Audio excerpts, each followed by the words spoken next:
Hello, good evening po sa inyong lahat. Welcome to yet another episode of PD After 5 brought to you by GEG Ortigas.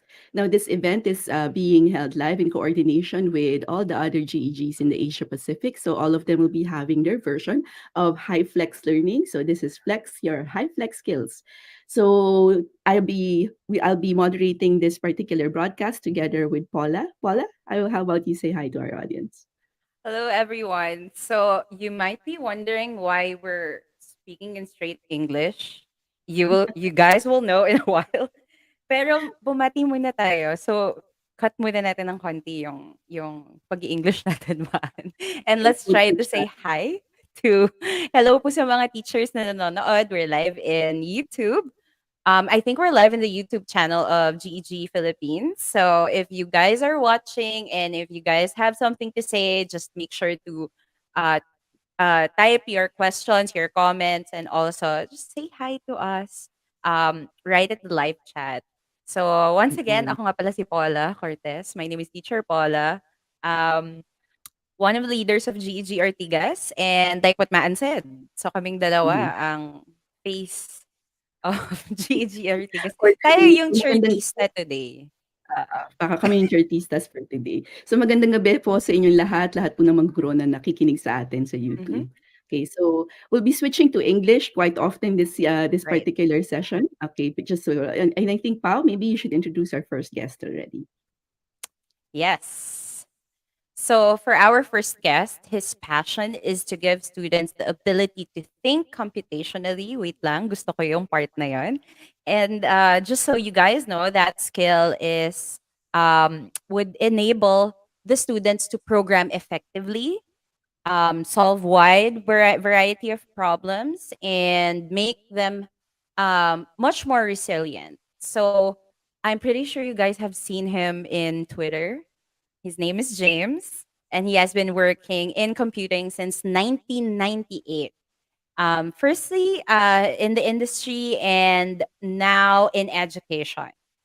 He has published a range of academic papers, articles for popular magazines, including Hello World, Linux User, and the NST. And he has already published his best selling book, Gamified Classroom. Have you read that, Maan, Yes, before? I have. Okay. Yoo-hoo, me too. So he has already spoken in many events, including the very first Raspberry Jam at Cambridge University, Scratch Day East, Google Singapore, BETT, IRCOS, Mm. 21st Century Learning, and he has done a lot of teach meets in KL. He is a longtime member of Computing at School and founder of the Southeast Asia Computer Science Teachers Association. He's an Apple Distinguished Educator, a Google Innovator, ang dami, uh, um, MIE expert for 2020 to 2022, Raspberry Pi certified educator. He's also a fellow Mirandanet, and 21st Century Teacher of the Year in 2014. So, teachers, let us welcome James Abela. Welcome, Thank you. James. That was extraordinarily well done on all of that. I didn't realize how many acronyms I could fit in there. So, no, I really appreciate it. But really, to be honest, I just come to you today as a teacher because I don't want you to get the wrong impression. I'm a full time teacher. I teach every day, and I've been teaching Hyflex for about the last, well, since 2020. So we've been on, off, mixed the whole way. And I want to give you an honest account because you can't do as well as online, offline at the same time. Right. That isn't actually possible. You're going to have to make some compromises somewhere, but I think you can give an experience that all of your students will appreciate and will really help you. And I will say that my students in the older age range have been absolutely fine with online learning and haven't lost out on the education, but they have lost out, of course, on the social factors to some extent. So, Okay, that's um, great. That's great to hear from you, James. Let's welcome our next guest first, and perhaps he can add on to what it is that you have just sure. said. So, Mhm. Allow me to introduce my mentor from the Innovator Academy, Sethi the Clercq. So Sethi is very passionate about technology integration and how it impacts education and student learning. He's a full-time teacher as well as a Google for Education certified trainer and a Google Innovator, an MIEE, and computing subject leader. He loves training both in in-person events as well as online during streams, and you can actually catch him in his YouTube channel with tips, tricks, and tutorials. That's the Flip Classroom tutorial. Let's welcome Sethi the Clerk. There, hi Hello, Sethi. thank you so much for having me. I'm really excited, and it's great to see familiar faces, so that's always good. And I'm looking forward to having a chat about Hyflex, because similar to what James was saying, I'm still a full-time teacher, and Hyflex seems to be the new way. We're all going to experience it at some point, and so it's great to have this discussion. Thank you for having me. All right. So I guess we can go to our first question already. That we can share ideas. Really, just be very casual about it. Can you guys briefly define for us what high flex learning is and how does it differ, let's say, to hybrid instruction or all the other things that we have out there? Okay. So my understanding, and I think it is a fairly fluid thing, is that you have online learning, which is purely online. You have in-person learning, which is purely in person. And then you have hybrid learning, which is some of it in person and some of it online, but not at the same time. Mm. Hyflex is delivering online and in person at the same time. And that is why it is the ultimate challenge, and why I said there's going to have to be compromises.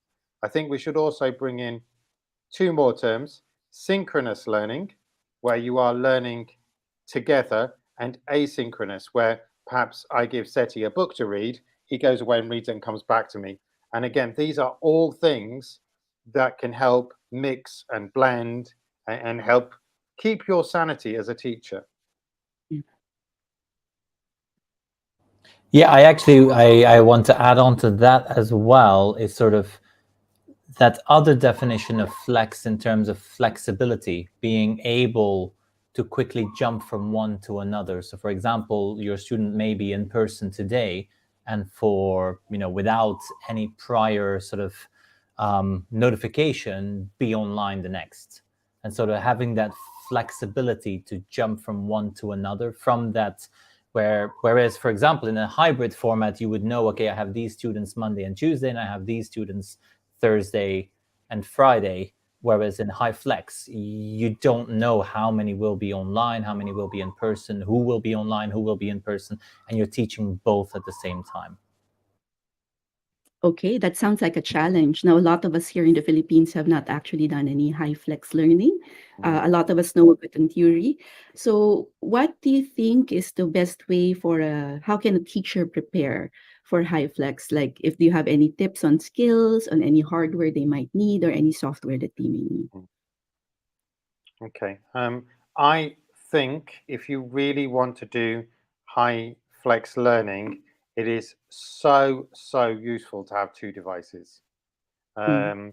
Now, one can be your phone, or it can be whatever, and one should be your workhorse, whatever. But I think you need that second camera and device. And ideally, this is not exactly hardware. This is having a trustworthy student who can handle that second device. That will make your life so much easier. So if you can actually say, right, we're videoing it, or you can have a tripod or something and have a student assistant. If you're lucky enough to have a teaching assistant, even better. But having a student assistant and helping them and training them up will save your sanity as a teacher. And for me, with older children, that's very easy. I know who I can trust, and I can just give them my iPad and say, here's my iPad, send it.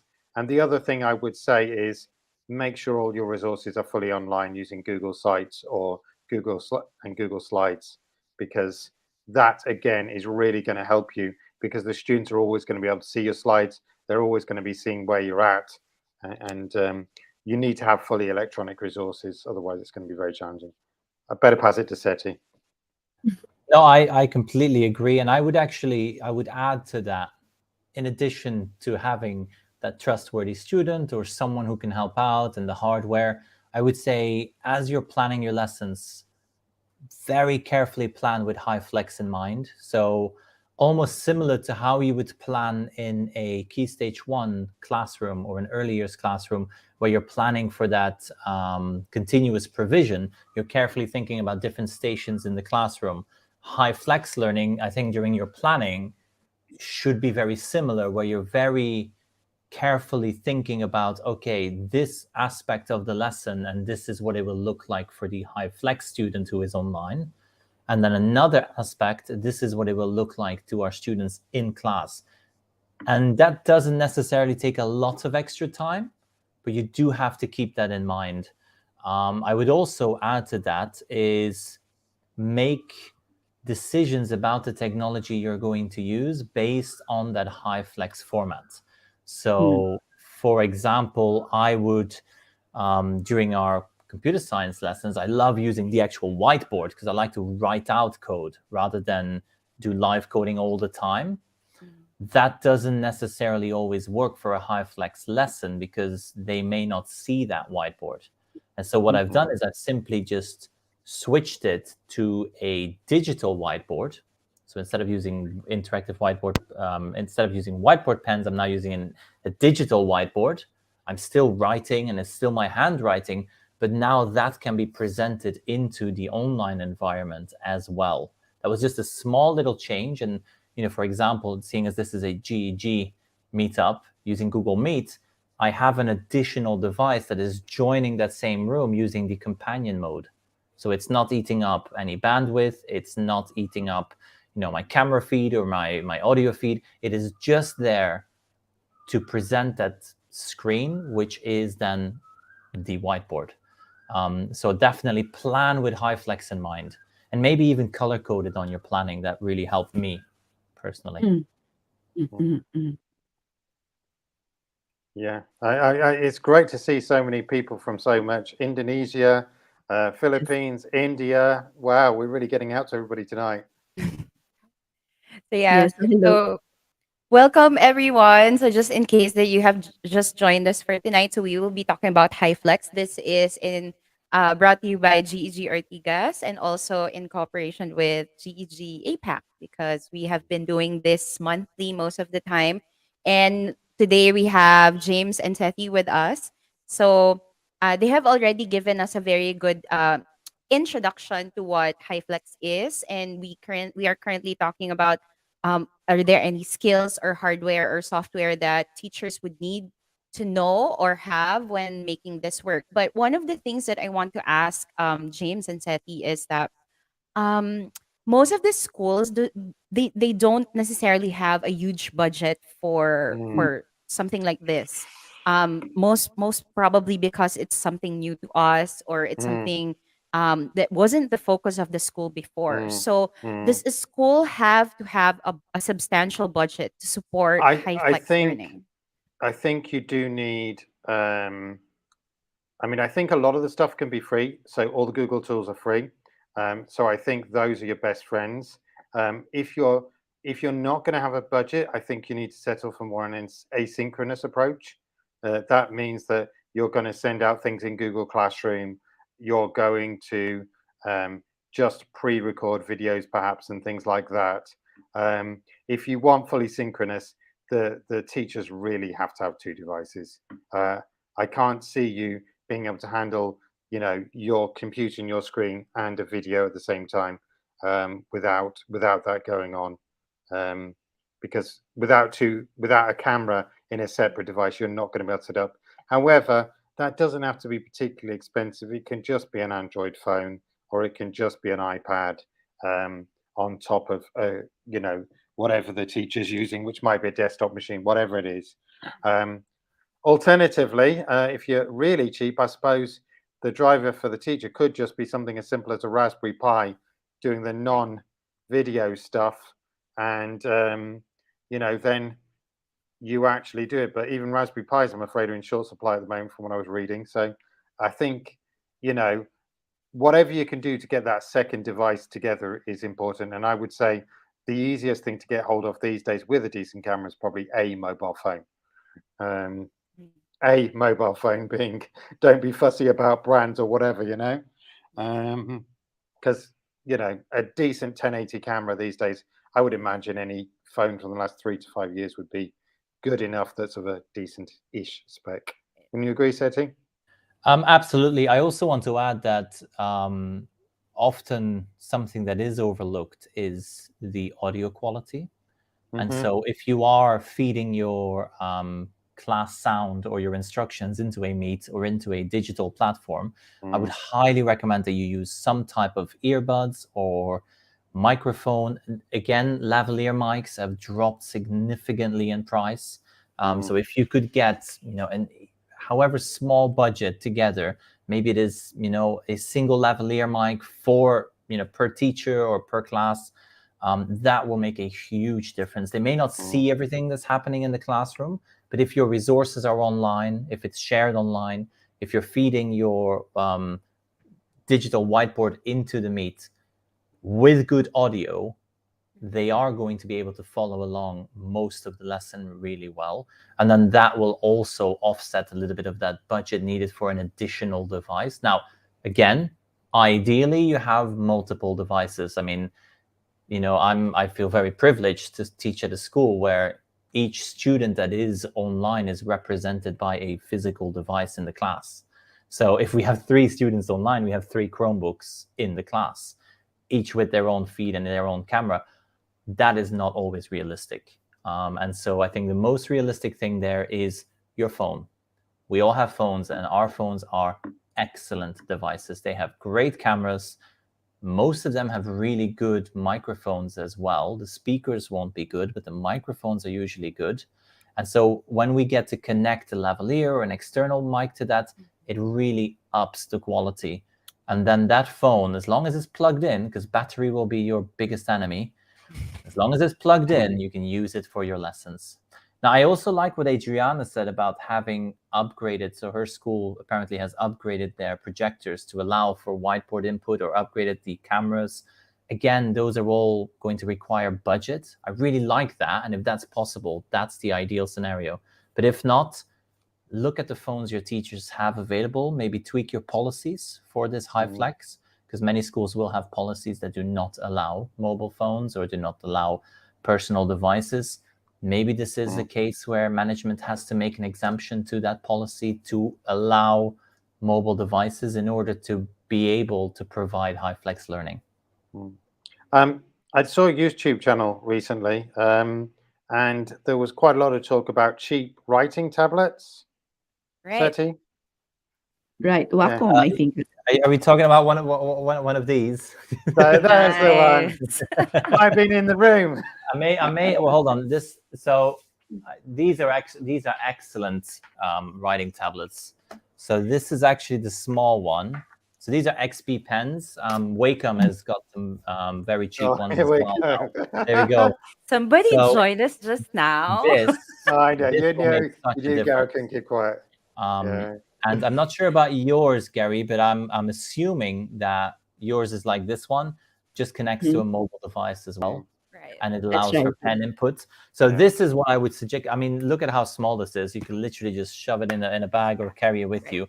For those teaching art lessons, design lessons, I'm now thinking, for example, the makerspace and engineering and stuff, you'll need a bigger one. So these are slightly bigger. But again, they don't have to be that expensive. And again, you get a single one because not all your teachers are going to need them all at the same time. Start with one and prioritize those teachers that will need those first. If they have a fancy interactive whiteboard or a great camera that can record that whiteboard, this won't be a priority. If they haven't got a camera in the room, then maybe this can go to that teacher so that everyone has a sort of a leveled playing field. And I would also say it does depend on the original hardware. For example, if you already have a reasonably new iPad, the Apple Pencil is a no-brainer. You know, Yes. Right. it's expensive, but it's such an amazing device. But it's not expensive. You already have the iPad, right? So, and you know, then you have the perfect thing is all you have to do is screen capture. So you have Mhm. everything. And yeah, your iPad, if you have a reasonably new one, that is already an awesome thing. Mhm. And as I say, your phone is already an awesome thing, and just Mhm. use it. I tend to disagree with Sethi very slightly because of my subject. I would not need a pen in any way, shape, or form because I can touch type. Yeah. And yeah, I would definitely go for a Bluetooth keyboard over a mouse or a pen or something because of the nature of my subject. So it is also thinking about it is Yeah. thinking about the needs of your teachers in front of I you. think That Absolutely, Logitech James. one is awesome. Absolutely, and not just that, it's also the age you're working with. Yeah. Mhm. Right. When you're looking at some of the youngest students I work with, I mean, Key Stage 1, and yeah, typing has no point there. You Yes. need to, as you're doing the storytelling and as you're having them explain their stories, having them draw, and then those students that are joining via Hyflex digitally see what they're drawing, then motivates others. And so I think it really depends on the group you're teaching and the subject. The same goes for cameras. You've got some amazing document cameras out there that are not necessarily too expensive, but not everyone will need that. Not every subject needs that. So I think that's a really good thing to mention there, James. Yeah, and Really I great. also think in terms of you might have a decent microphone in something like a Bluetooth headset, which Mhm. actually is surprisingly good. Yeah, that's the other problem, Adriana. That they Gotta yeah, get a that's why case. I'm saying teacher rather than student. Although Yeah. there was a version of a Logitech device to go with it, which was literally kept on a wire to stop people losing it. I did see that at Also, Apple once, but also unfortunately, cost-wise, the Apple Pencil is obviously amazing, but the Mhm. Logitech pencils that are compatible with the iPads are really good as well. yeah, they Mhm. are. And as I say, some of them are cabled, so you can't lose them because they're cabled into the case, which Lose I it. think for younger year groups is good, but also for teachers of younger year groups as well. You know what I mean? Yes, we understand. Really great I input from both of there I are agree. mhm. Our There's secondary has our lower secondary has a one-to-one Chromebook program, and I must say about 70% of them have lost their stylus. Oh So yeah. it's definitely an issue. Yeah, I mean that's true because Android is just the same, isn't it? You can have styluses, and Right. if you've already got a device which is compatible with some kind of stylus, you're gonna get great results out of it. Yeah, so it's all good. Hi, by the way. hello. Okay, so a couple of questions in the chat box already. Pau? Yes, so we have one question from Miss Beatrice and Garvida. So she was asking, how can collaboration work in Hyflex Learning with students you are teaching in person and students you are teaching online? So I think the question here is that how do you make collaboration work for those who are online Yeah. and those who are in person? Oh, I think actually this is actually this can be a help to you actually because what you can do is you can mix your groups up so that you have a host in the classroom who hosts the online, and it does depend how many students you've got with devices. So if they've got phones or whatever, then they can also connect to that student, and often you want that student in that group connected via that student's phone into the classroom because those students in the classroom are going to give the online student a much better voice. So that's what I would suggest is do actually group by some students online, some students offline. Of course, if all students have devices, then it's very easy to use the usual Google Docs and slides. And you know, some days I forget that the students online and they're collaborating just as well because we've all got devices. But if you haven't all got devices, try and get a phone and get that kind of video connection if you can, or even a text connection or a chat connection, so that the student online can feel included. I'll pass it across to Sethi. Yeah, same answer. I think it completely depends on your makeup of the class. And for example, in our situation, each online student has a physical representation in the class Right. because of that device. And so it makes it very easy to collaborate with in-person students because that device is physically present at their group and they're collaborating, communicating. And if it gets too noisy or too busy, they just plug in headphones and that collaboration can continue. If you do not have that, that device, that makes it trickier. So obviously then you need to start thinking about, okay, do we want to, use maybe a different platform that allows them to, brainstorm alongside the others so that it's visually represented on a larger screen or on a presentation. But I think what's key is to look at the makeup of your class. How many devices are there? How many students are online? How many are in person? And whenever possible, I would personally try to mix the online with the in-person as much as possible.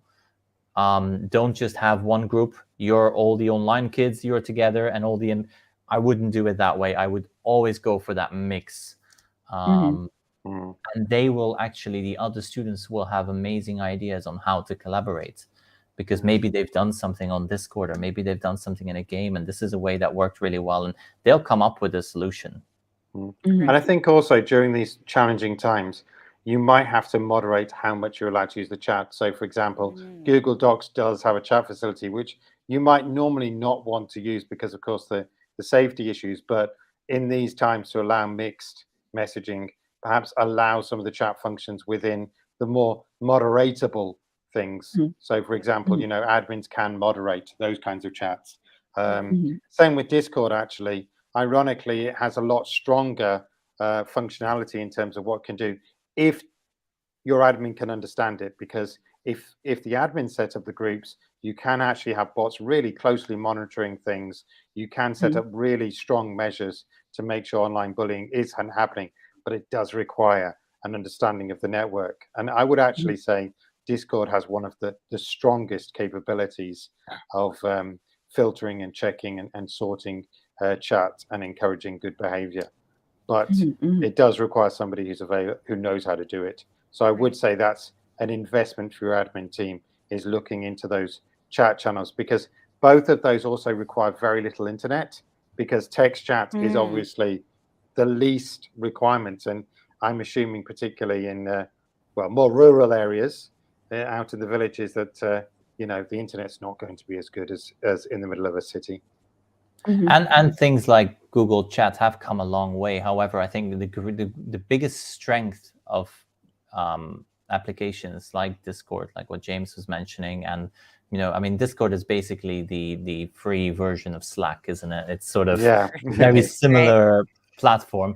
It's the back channel. It's to have just that voice channel, that back channel that is open, that people can just pop in and out of. So if you can sort of recreate that within your school policies and within your school environment, maybe it is a case of having, clear expectations of, okay, we have a single Google Meet that is open. Nobody turns their camera on in that meet, and it's just used as a back channel. Then maybe that could work, as long as everyone is on the same page. Because we have seen students that have been very successful doing it that way. They had 2 different tabs open. With 2 different meets, and they knew exactly that this was the lesson meet and that was the back channel, and they knew that that's how it worked. If you have students that are mature enough and responsible enough to turn those mics on and off in the right meets, then it'll work. Now, if you have a class where you're constantly having to remind them to unmute themselves, it's not going to work, because keeping track of multiple tabs, it's not going to work. But equally, Google Docs is actually pretty good for a back channel if you just want the basics. And I often use that when I've got 1 or 2 students, hey, here's a Google Doc. I'll come check on it occasionally. But actually, most students, if they've got enough of voice, they want to be able to speak up. And all I do is I leave my laptop or I leave my device with a student. Even if I'm the other end of the classroom, you can guarantee that student in class is going to give my attention. Just to let them know that there's something in the chat. You touched on something that I think is very important to a lot of teachers. Like, you talk about all these chat groups and all of these platforms that we can use. How about the grades? For those who are teaching younger kids, how do you think they can? What did you say? Sorry, I missed that word. Early grades, for example, for grades 1, 2, 3. How do you think we can do that for them? I'll let Sethi take that one. Yeah, I work a fair bit with the younger ones, and it is very different. It is very different. I think one of the things there is the functionality of whatever platform you choose needs to align with what you're trying to achieve in your class. So, for example, we had the school expectation of using Google Workspace, and that was prior to being able to remotely mute someone, and it was an absolute headache. As you can assume, 3, 4, 5-year-olds are constantly unmuting themselves. Ooh, squirrel behind you! That doesn't necessarily work as well. So we then, Right. for a short period of time, used a different platform that did give us that capability. But I think with those younger grades and those younger year groups, I think the value of an additional teacher, or the value of that additional device with someone monitoring that device actively as you're teaching, becomes even more important. So we have some amazing teacher assistants at our school, and they are on it. They are just incredibly hardworking, and they really are great at getting those children as involved as possible. However, I would say Hyflex, as your students get older, it's easier. So the younger your students are, the more I personally feel the emphasis should be on asynchronous learning, on focusing on those key skills, maybe having an introduction to the lesson together, your story times together, some of the follow-up discussions together, but the bulk of the lesson, the bulk of the teaching, I think in an asynchronous format works much, much better. I know it's not ideal, and I know not everyone will have the support at home. We have very busy parents. A lot of students may struggle with that supervision. So that's where we obviously need to be flexible, hence the flex in Hyflex. But I do feel that they benefit from additional asynchronous resources, even if that means that your entire lesson that you're delivering live has been recorded during the lesson and then shared with them after the lesson. That too works in some cases. Great input there for those who are Yeah, and teaching I primary. also think with the younger children, things like seesaw and video, Right. and sometimes it's okay for them to watch it like television, you know. But also, I don't know about you, but I find that the younger children are more willing to speak out than the older ones. Is that true, Sethi? Yeah, that's why I said that functionality to mute them is essential. Whereas with the older ones, It's not a problem for me, I was going to say it's almost sort of you need two policies. The younger the students are, the more you need technical functionality to remotely mute them, and the Right. older the students are, the more you need to think about: are you actually there? Can you turn your camera on for a minute? Yeah. Because they might walk off, and then in some cases, I mean, they might have a video in OBS on a loop, and they've already left the building. So I think it's very important to There's a really cure for that. think of I your. just mentioned how I'm going to cut their Steam connection or their PS4 connection, and they come back real quick. Back immediately. But yes, it's a bit more challenging, I think, for the primary years, largely because they demand attention immediately. They don't know how to take turns yet. There's very little self-management at their end, and so that can become challenging. So And that just also the curriculum itself. I mean, in the early years and in really in sort of pre-prep and key stage 1, it's all about the hands-on learning. It's all about those Right. experiences together. It's about physically moving objects, like building sentences. You're taking trains and you're joining them together. You've got some trains with verbs and some with nouns and some with, and you're joining them together. And it's very difficult to recreate that in an hour-long virtual session. So those students that are joining virtually, by default, are missing out on 75% of the learning that takes place in those younger year groups, because they are still moving around and using that continuous provision.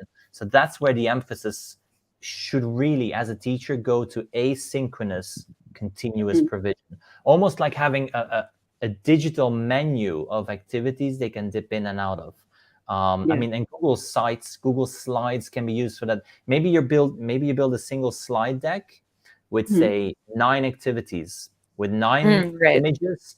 Those images are linked because Google Slides makes it very easy to link things. When they click on it, an audio file plays, or when they click on it, it sends them to a video instruction of you explaining that activity. Maybe it's even a Google slide with 9 embedded videos that are hosted on your own drive with you Right. giving instructions. And then that becomes the asynchronous. Oh, today I'm going to do the second one. They click on it. You're giving them the instructions in that video, or high energy, you know, oh, look at this. Can you find this many objects in your house that look just like this? And they press pause and off they go and they're joining in. And that becomes your Hyflex continuous provision, because continuous provision in the classroom would be with stations and areas. So that's how I would approach that one. And also, I noticed that a lot of the really good primary schools have actually put together physical packs of things, you know, Right. to That's what actually send home, so that there is something physical to go along with.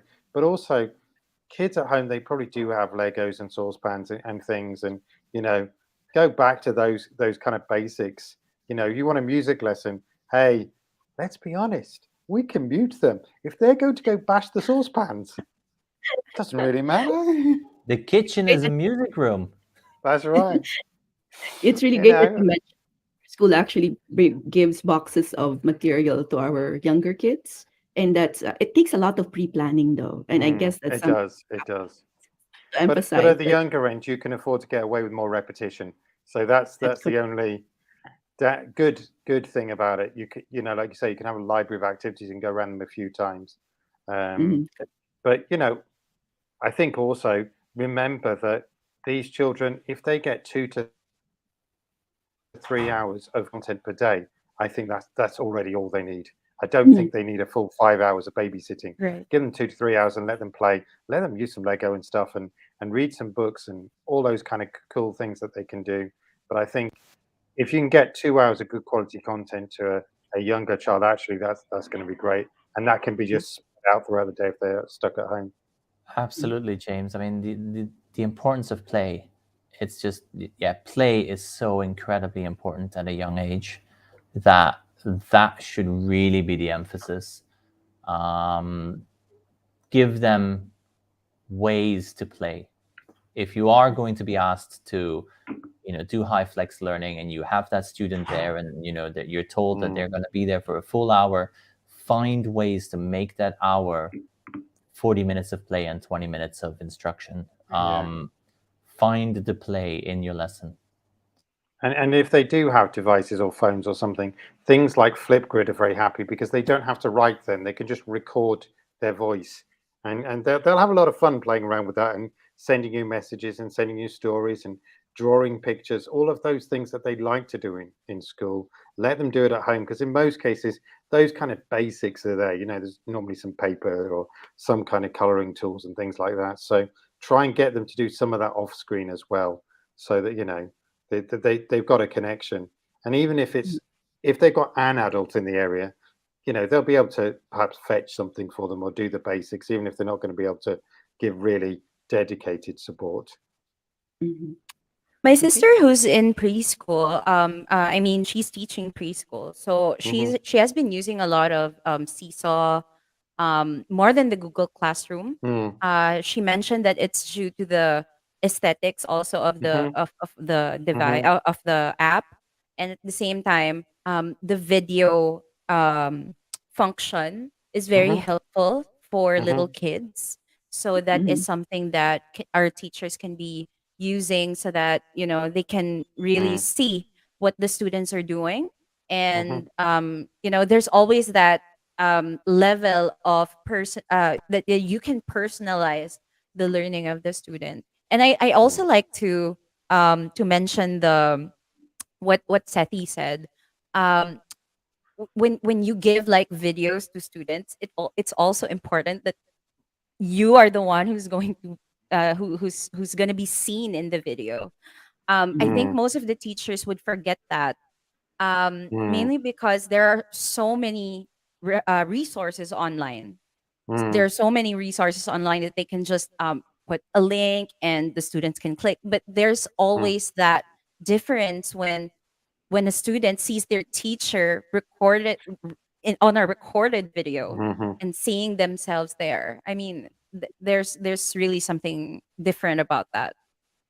Well, there's a special connection with your actual teacher if they taught you. But I think it's, you should mix and stuff. And Seesaw Right. is a really powerful thing. And I think Adriana mentioned book creators as well. Both of those Mm. are excellent tools for the younger years. Yeah. Sethi, any others? Yeah, absolutely. I mean, Seesaw, the interface is just much more primary and younger friendly. As is Flipgrid. Flipgrid is just, Right. when you look at it, Mm. it shouts younger ages. It Younger. doesn't say, you've got to be 16 to work this. Google Classroom, on the other hand, it is a bit more formal, and it feels formal, and it looks Mm. formal, and that would probably be the biggest, it'd be great to have some sort of Google Classroom skin for younger years, where it Mhm. just looks more attractive. As a school, we use Tapestry a lot, which is what we've been using as teachers to track progress. But that also Mhm. has Tapestry activities, which allows us to share things. Right. But again, yes, it needs to be right for your class. And the younger they are, the more important it is for them to see their teacher. And I know, many teachers may not feel confident on Comfortable. camera, or they don't want to be on camera, or they don't. No problem. If you found a great story, just introduce it. Mhm. Find that 15-minute video that you want to share, and instead of just sharing the video, maybe record a 1-minute message for your student and then link to the video. Right. Even if it's Mhm. just 1 minute of, I found this amazing story last night. I think you're gonna love it. It's all about this tiny little bunny, and the bunny goes on a walk. Do you know what? You'll find out in a minute. Boom, and play that video. That's it. It's a couple of seconds, but just that will make it their video. It's a video you found for them. It's no longer just YouTube, because they Right. all know about YouTube. They know, you're watching a video, I don't know that person. Well, that's YouTube. Oh, that's Blippi on YouTube. They, Mhm. Mm. they know about YouTube, but introduce it. And Mhm. if you don't Mhm. feel comfortable with video, do it as a live. Just Mhm. open up your camera feed, do it live. Don't record that part then, but at least introduce it. So I think Yeah, I that's think it's little things like that. right. Mhm. Just to build that connection between you and Mm. your student. Mhm. Right. Yeah. So, another question that we have is, what issues do you see with the paradigm, and do you have suggestions on how to best overcome them? Um, I think the big problem is always the amount of preparation you're going to have to do, and just the disconnect. You do need to have cooperation from your students to do this, and you know it's hard. You lose out on the social value in a lot of things. It is always going to be a compromise, and I think that's it. It is a compromise. So, for example, I have to be very careful with my choice of product. So I quite often, when I'm doing Hyflex Learning, use Pear Deck, but Mm. there are limitations with Pear Deck. Number one, I can't do animations. It Mm. isn't PowerPoint. It isn't Keynote. I can't fully animate my slides. It is one slide after another. But on the other hand, it is interactive. The kids can draw. The kids can add things to it, and they can do that. But it means that whether you're in the classroom or you're at home, you can see the presentation nice and clearly. But that is a compromise, right? Mm. um, or I would use Google Slides or Office 365, but I would have to upload it ahead of time. So you lose a bit of spontaneity because students will naturally skip ahead. You can't always deliver those fun moments, those laugh lines, those kind of things that you got lined up, and that kind of timing doesn't go up, um, and you want to have those little jokes and times and little twists and things, and you can't do that online because you've got to accept they're going to probably read ahead, they're going to try and do those things, but yeah, you've got to put the preparation ahead of the lesson. Also, I would say when it comes to assessment, think of things like Pear Deck, think of Google Forms, think of things where the assessment can be marked instantly, even if that means you can't have a handwritten piece. Handwriting. Actually, what? Actually, I don't know about you, Seti, but apart from my handwriting, my students' handwriting hasn't gotten bad. Mine is horrible, and I had Mine was to handwriting. begin with, to be I honest, had but 3 I hours used the of excuse. handwriting lessons a week, and mine is horrible. So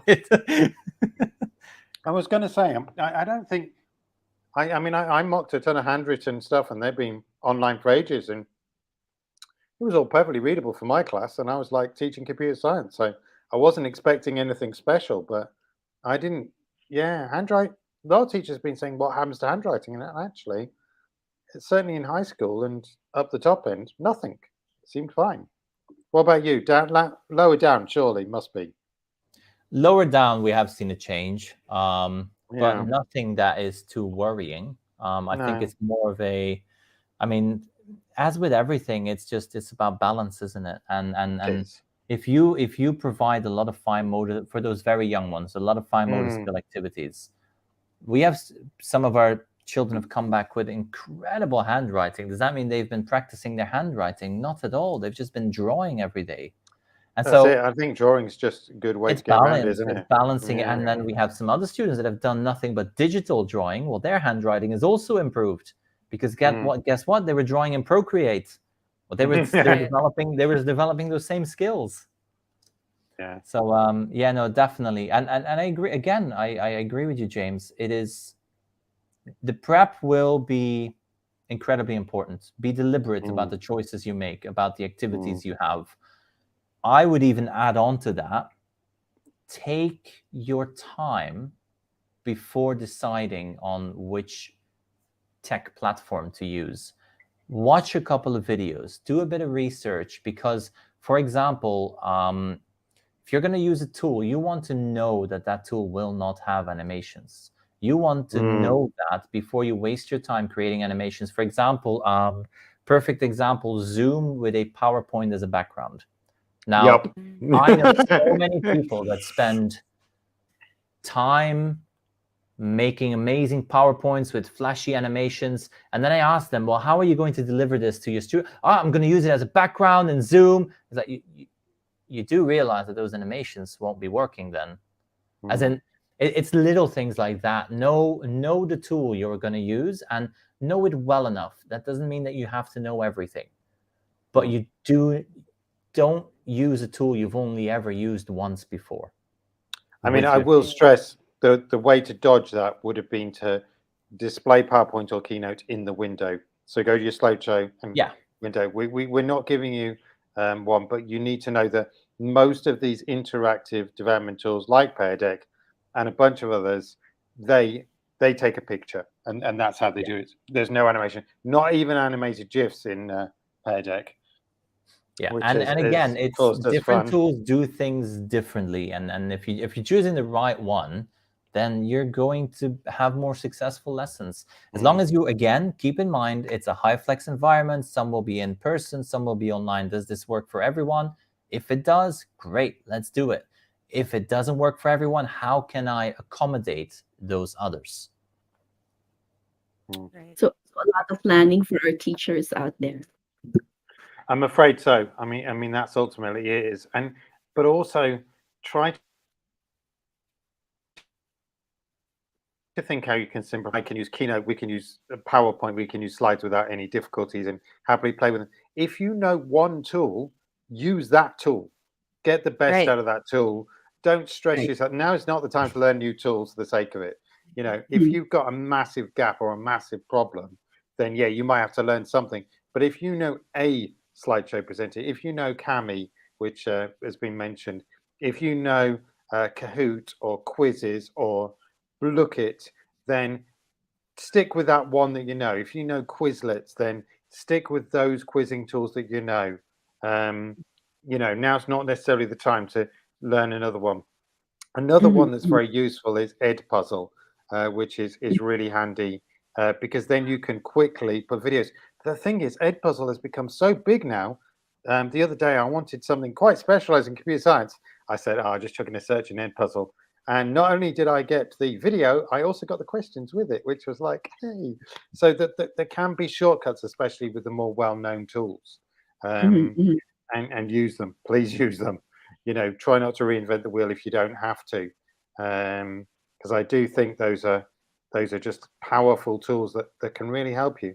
And for the younger children, just think to yourself, what can you do that's around the house that will give them some fun, what can you send the parents? Can you send them a pack of physical stuff? Have they got Lego? And you know what? With year ones, what is more awesome than a treasure hunt around your house to gather the resources you need for future lessons? Because then you know what they have and haven't got. Mhm, mhm, mhm. I agree. So really great advice there. Concentrate on the planning, just using the tools that you know, and really putting forward organization more than anything. So if you have any questions, actually just put them in the comments box and we'll list them. How any more questions from you? No, I just want to react with what James mentioned. And also Sethi, that if you just know one tool and you're comfortable using it, I'm pretty sure that your students will also be able to be comfortable using it. Mhm, I realize that a lot of teachers have been really using, like, for example, Google Docs or Google Slides or yeah, Kahoot quizzes, even when there are certain times that you have been using them over and over, the students are still very appreciative of that. mhm. The students are also getting familiarized with it, and it won't be a it won't become a roadblock to their learning, Mm.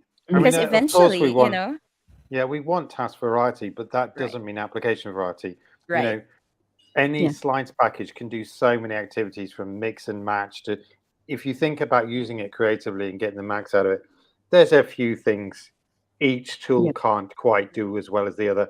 But ultimately, in terms of the learning, they're all quite capable. And Oh, with a couple of extensions, Google Slides, things like that too. right, also, Mhm, one thing mhm, I might add to that is don't be afraid to say this is not for me. There are mhm, so many tools out there, and often we'll get suggestions from colleagues. Like, oh, maybe check this out, have a look at this weekend, and you might Mm, like it. And but then when you come to it, you say, yeah, this is great. The technology is there, and it looks amazing. It's got all this functionality, but I don't need it. I don't need this. Like a Right. simple slides is good enough. mm, Do you need all the fancy, bells and whistles and PowerPoint? Then use it. If you don't need Mhm, it, then PowerPoint online is just as good. It works as well. Slides will work as well. We had a workshop with parents, and I mhm, really wanted the Q&A, and I wanted it to be live and have a good Q&A.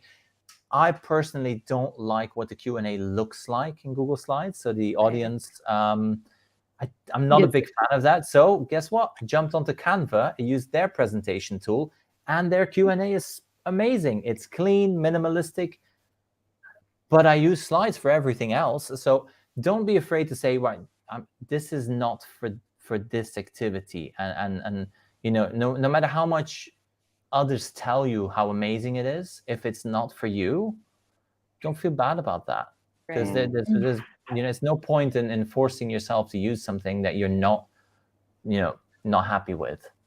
Mhm, I couldn't agree more. In fact, a lot of Yeah. the times, teachers to just use the tool that you think will, hit your standard or will really I mean, fulfill your objective. Yeah. honestly, we're obviously a GEG, so I'm going to go with the Google ones. But the big three are Docs, Slides, and Google Forms. Right. Use those three, you can do just about anything. You Mhm, know, of course, I tend to use Sheets quite a lot, but that's not necessarily required for a lot of things.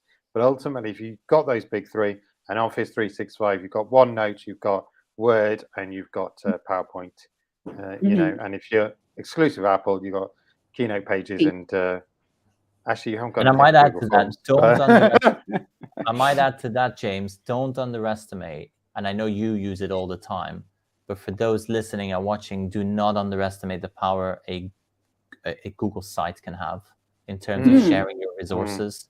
Google mm, mhm, Sites makes it so easy to share something within a domain or outside a domain, give people access, and all the resources are there. It's just ready, mm, ready to go. And you can hide pages and then make them visible when you're delivering those lessons. So I mean, Google Sites has it. So even if your school is struggling, say monetarily, or there's no budget for things, within Google Workspace, even without the upgraded accounts, the plus accounts, you've got access to everything you need. Yes, there may not be any bells and whistles, but you don't need them. No. Long as And the other thing is, YouTube does give you unlimited space to store video. I mean, even unlisted. I mean, what an incredible tool. I mean, you can any lesson you can deliver in person, you can put on a YouTube video, you can get your kids to film it. And that's why we're saying asynchronous is often less pressure, because you can video the lesson and give it to the students for later. Yes, and it doesn't have to be fancy. You just have to deliver your lesson. Okay, That's it seems right. like we're running out of time. Any last words Mhm. from James or Sethi? I would just say, just try and continue to do what you do. And when you are faced with that high flex, just be mindful of, it's different, but it's not just different for you. And it's challenging, but it's not just challenging for you. It's also challenging for the parents. It's also challenging for the student. It's challenging for everyone involved, and things will go wrong. Be okay with that and have a backup plan. So that would be my biggest sort of, if things do go wrong, don't blame yourself. You've done the planning, you've done the prep work, you've done the things will go wrong. They always do. So I would just be prepared for that. And just, smile. It'll be fine. I would just say, if you can get your resources done ahead of time, then the backup plan is they read the Google Doc, they just read the materials, they watch the video, whatever it is. They might have internet problems as well. Look, these are difficult times, and everybody's doing their best. And I think that's all we can ask from anybody. And teachers have just been absolutely incredible over the last 2-3 years, and really gone the extra mile, along with a lot of other professions. But I would say, the big three professions have worked so incredibly hard. Our nurses, our doctors, our teachers, people who are trying to get food and maneuver everything. They have done so much extra. Our IT people behind the scenes, and programmers, they've all worked incredibly hard to make sure that you can have some kind of experience. And we all know it's a compromise, right? We know it's a compromise. And I think that's okay. So Great. thank you so much for that, Sethi and James. But before we go, if our teachers that they're watching with us right now wants to see you more, wants to hunt you down in the internet, where are we gonna find you? You might want to promote your the things that you do for the teachers as well. Yeah, I mean, my Twitter account is at ESLWeb, and obviously, if you want to find out how to really motivate students in these kind of difficult Hyflex times, my book is The Gamified Classroom, which you can find at Amazon without any trouble whatsoever. And I'm sure Gary is about to put the link up. But yeah, I think it's one of those things where we try to come up with ideas to help you and to make things a bit more motivational. And I think that is really important. Let me just pop the link up. I'll put it on YouTube, but I think for those people on Facebook, I'll let Gary do that bit. Sethi? And for me, my handle, you'll see it on screen right here. So that's the Twitter handle, where I would love to connect with anyone watching. And then also on YouTube, I am always sharing new videos and new things, which would be flipped classroom tutorials, which I'm sure our friend Gary in the back has a link for that, which is on YouTube. And then obviously, linked to the YouTube account and my Twitter account. You can find me, anywhere when you just look for Sethi de Clercq, which is my full name, or flipped classroom tutorials, and then you'll find it as well. All right, great. So wonderful. Thank you very much, Sethi and James, for coming to our channel. Really great words and really great advice from you for all the Filipino teachers out there. So thank you also, Pao, for co-hosting this session with me. So once again, this is an event organized together with GEG APAC across the Asia Pacific. The other GEGs are also running similar workshops in their home countries. And we're so lucky to have some of the best minds, I think, in educational technology in the region with us. So thank you very much, James and Sethi. Such a wonderful time. This past hour just went by so quickly. I can't believe it's been an hour. Gary has joined us. Gary, would you like to say hello? I just want to say thank you to Sethi and James for saying yes to our invitation. Yeah. Thank you so much for your great inputs, and thank you, man, and Paula, for hosting this event. Thank you so much. So, Yeah, so on thank behalf of GEG APAC, all Thank right. So you. Bye thank you. bye, everybody. Bye. Thanks, Thank you very much. everyone. bye everyone. Rest of your evening. Magandang gabi po sa inyong lahat. Yes.